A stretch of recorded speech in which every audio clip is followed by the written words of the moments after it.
Homocysteine is interesting. It causes a lot of problems or indicates a lot of problems. Really, if your homocysteine is high, I've said this before, it really indicates a big interruption in your transsulfuration pathway, meaning it's never worked.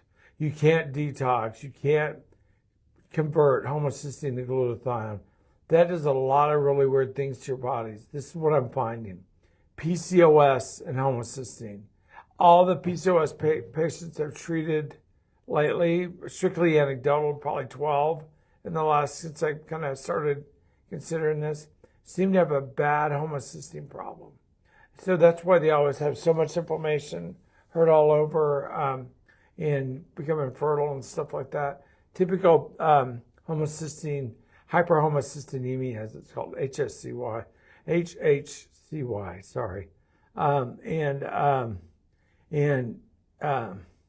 It makes it really uncomfortable for them.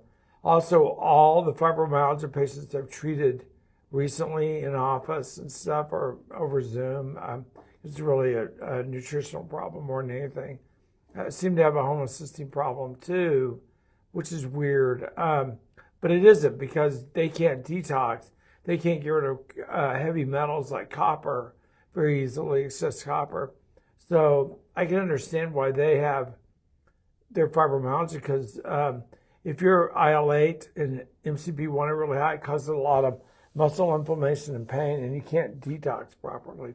So maybe get the genetics report, or maybe get our genetic test. I designed it to look at all 17 of the SNPs that can cause hyperhomocysteinemia.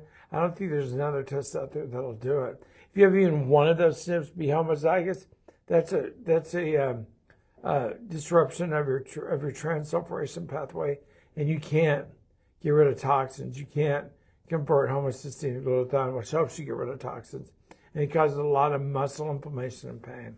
Just a thought. Usually out there that check that. You can check a homocysteine level, but it's better to check the genetic level, because if you're malnourished, you'll have a low homocysteine level even if you have the genetics for it.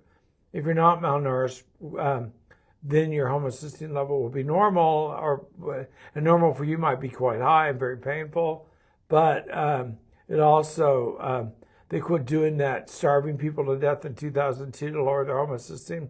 Thank God, because it was bad. People were dying much more quickly from that, being malnourished, than they were from the homocysteine problem. But you don't want to have to deal with either. Also, if you have a high homocysteine, or genetically should have a high homocysteine level, and it's not high, then check a CMA with the redox that we use. Really handy test for that. We'll figure it out. Just some thoughts. Watch for my book. It's going to be called something homocysteine something Dan Purser, MD. So we don't know. I have an agent in New York, so we'll see how that goes. It's Dr. Dan Purser. Thanks. But did you want to keep talking for a minute? If anyone has any questions, they can definitely ask. Oh, really? Yeah, but I had a couple. So we're doing a video. We're doing it live, not video. Yeah. I got like 1 minute. Yeah. Okay, it's real quick. With this homocysteine treatment, we definitely get everyone on glutathione just to help. Well, it lowers the IL-8. It's not a homocysteine treatment. Your homocysteine is going to be fixed in place no matter what you do, unless you're malnourished. And then, just like I said in 2002, they quit trying that trick because people were dying more quickly from the malnourishment.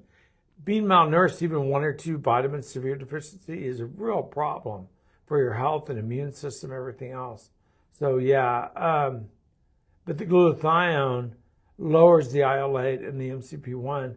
There's lots of papers that support that, tons of research on it. Just no one knew that we had the world's only oral patented glutathione, and ours works quite well. We have several hundred labs now that show that it lowers IL-8 to 0 or close to it.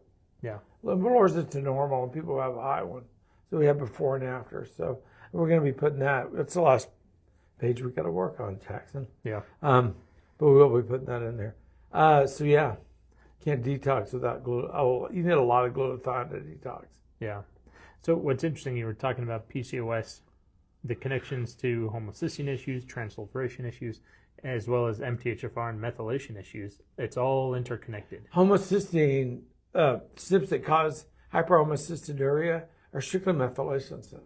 Yeah. All of them. Yep. Yeah.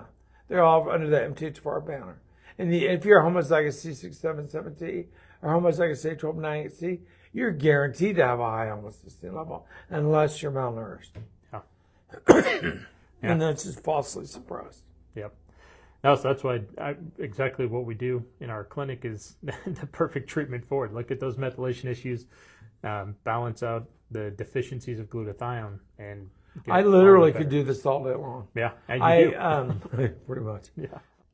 I foresee in the near future there'll be clinics that strictly deal with homocysteine problem. Wow. So, and because there's a way to deal with it, but it's a little bit of a tightrope ballerina dance trying to work your way through all the issues. Yeah. Yeah.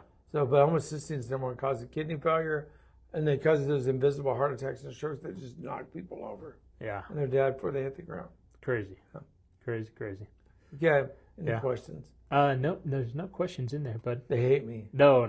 There's people watching. Hey, you guys, you should ask me, how often do you get the number one, well, I'm pretty much number one in the universe, but number one in the USA, the number one MD by popular vote, really, Google reviewed, all social media reviews, 5-star reviewed MD in the USA on 1,200 plus 5-star reviews, and I didn't even know I had that many.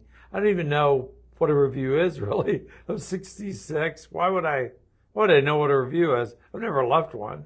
Maybe a couple on Amazon or something I like, but I don't even know. That was easy. They make it easy. So anyway, yeah, just a thought. You should ask questions. Okay, we'll roll. I had to go see a patient. Yep, back to patient. See you guys. See ya.